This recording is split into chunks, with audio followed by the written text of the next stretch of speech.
अलग मतों से भी मैं कई डिपार्टमेंट से स्वीकृति ला के वो राशि का भी उपयोग किया गया है मेरे विधानसभा क्षेत्र में, तो मुझे लगता है कि जनता को उसका लाभ मिला है। मैडम, आगामी विधानसभा चुनाव की क्या तैयारी है? भाई ऐसा है जो भीम न्यूज का सर्वे बताता है कि लगभग आपका टिकट जनजाति के जो बच्चे हैं, छात्र हैं, उनकी स्कॉलरशिप की बड़ी प्रॉब्लम आ रही है।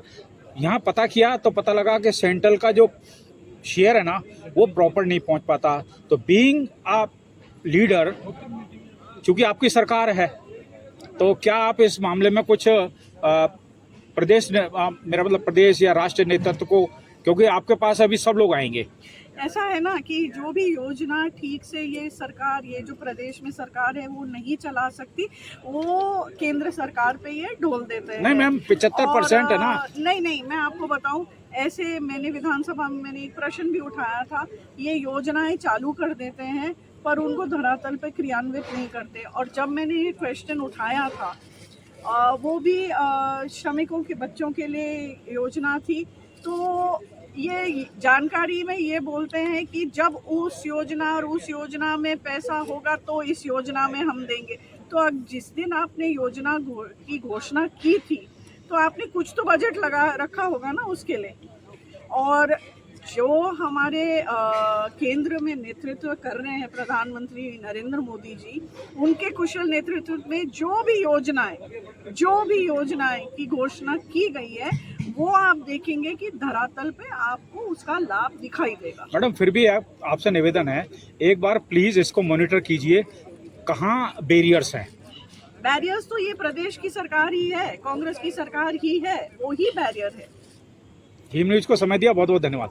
मैम, एक क्वेश्चन ये है, भी ठीक नहीं चलता है वो मैम एक क्वेश्चन ये है, जो अभी वो भवानी सिंह जी राजावत जी ने का बयान आया है कि अगर मैं पार्टी से टिकट नहीं देगा तो लालपुरा से निर्दलीय पर्चा भरेंगे, तो इस पे आप क्या कहना चाहते हैं? मैं जो वो कह रहे हैं उनके लिए मैं क्या कह सकती हूँ, उस पर मैं कुछ नहीं कहना चाहती। रामलाल टटवाड़िया शहर अध्यक्ष हैं और ग्रामीण अध्यक्ष हैं श्रीमान, क्या शुभ नाम है सर आपका? चंपालाल मेहरा। चंपालाल जी मेहरा। रामलाल जी, आज ये जो आपने कार्यक्रम किया है विधानसभा चुनाव से पहले की, ये मान के चलो रणभेरी है, क्या तैयारी है आपकी, बताइए। आज जो हमने जो कार्यक्रम किया है भारतीय जनता पार्टी प्रदेश के निर्देशानुसार कि अनुसूचित जाति वर्ग के सामाजिक कार्यकर्ता सम्मेलन आयोजित किया जाए, क्योंकि अनुसूचित जाति वर्ग के व्यक्तियों तक जो केंद्र की योजना है उस योजनाओं को नीचे तक पहुंचाया जाए और ज़्यादा से ज़्यादा लोगों को उससे जोड़ा जाए। इसलिए आने वाले 2023 के जो चुनाव आ रहे हैं, उन चुनावों के तहत केंद्र की योजना को नीचे तक पहुंचाने का, उसका जो जनता को लाभ मिल रहा है केंद्र का, उसके तहत यह कार्यक्रम आयोजित किया जा रहा है। इसमें भारतीय जनता पार्टी के सातों मोर्चा द्वारा इस प्रकार का कार्यक्रम किया जा रहा है। साहब, एक चीज बताओ, पुरानी संसद में बाबा साहब की स्टैचू थी, नई संसद में गायब है। आप अपने प्रदेश नेतृत्व से और देश के नेतृत्व से गुजारिश करो कि जिनके दम पर संविधान बना है उनकी मूर्ति तो लगाओ नई संसद में, क्या कहोगे? अभी जो नई संसद भवन बनी है और उस नई संसद भवन में अभी 1 महीना का या 1.5-2 महीना का समय हुआ है। आने वाले समय में वहाँ पर भी बाबा साहब भीमराव अंबेडकर जी की प्रतिमा लगेगी, वहाँ पर बाबा साहब का चित्र लगेगा और उसमें बाबा साहब के जो किए हुए कार्य को वहाँ पर भी उस प्रकार का उल्लेख किया जाएगा और इसमें कोई दो राय नहीं है। ये थे रामलाल मेहरा, जो कि रामलाल टटवाड़िया जी, जो जिलाध्यक्ष हैं भारतीय जनता पार्टी अनुसूचित जाति मोर्चा के। हमारे साथ हैं देहात के जिलाध्यक्ष। सर, आप बताइए, आपके देहात में क्या तैयारी है?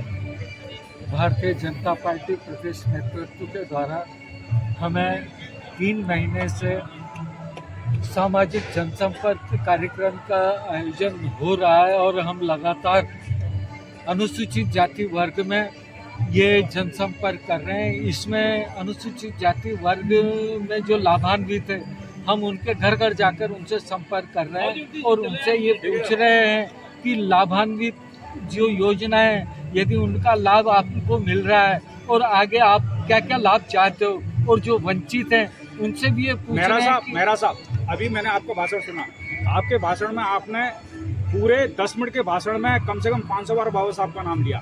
मेरा आपसे निवेदन है कि राजस्थान में अनुसूचित जाति जनजाति के बच्चों को जो स्कॉलरशिप मिलती है निशा जी। उसका 1% केंद्र सरकार देती है, लेकिन केंद्र सरकार से फंड प्रॉपर नहीं आ रहा है। ये किसी नेता ने नहीं कहा मुझसे, डिपार्टमेंटल मैंने जानकारी ली है।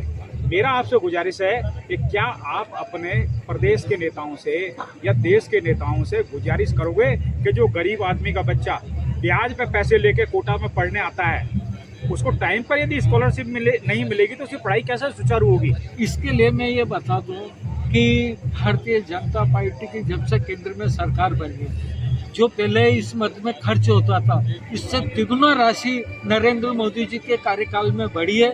और जो अभी छात्रवृत्ति नहीं आ रही, उसका मुख्य कारण ये है कि छात्रों को अब छात्रवृत्ति सीधी बैंक में पहुंचती है और राजस्थान सरकार को इन छात्रों के पूरी डिटेल यानी कि खाता सहित पूरी डिटेल देने के लिए केंद्र सरकार ने राज्य सरकार को लिखा है, लेकिन राज्य सरकार इस सूचना को भेजने में असमर्थ रही है और इसका खामियाजा हमारे गरीब छात्रों को भुगतना पड़ रहा है। राजस्थान सरकार को चाहिए कि इसकी सही समय पर केंद्र को सूचना प्रेषित करें।